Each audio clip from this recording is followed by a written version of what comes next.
Doctor Mohammad Yunus সহজে নির্বাচন দিবে না বলে মন্তব্য করেছেন রাজনৈতিক বিশ্লেষক ও সিনিয়র সাংবাদিক এম এ আজিজ। তিনি বলেন, ডক্টর ইউনূসের নিজস্ব এজেন্ডা আছে।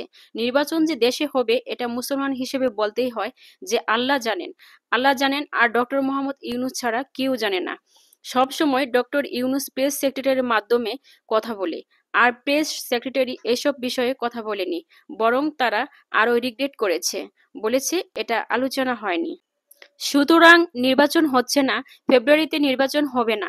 সম্প্রতি এক টেলিভিশন টক শোতে এসে তিনি এসব কথা বলেন।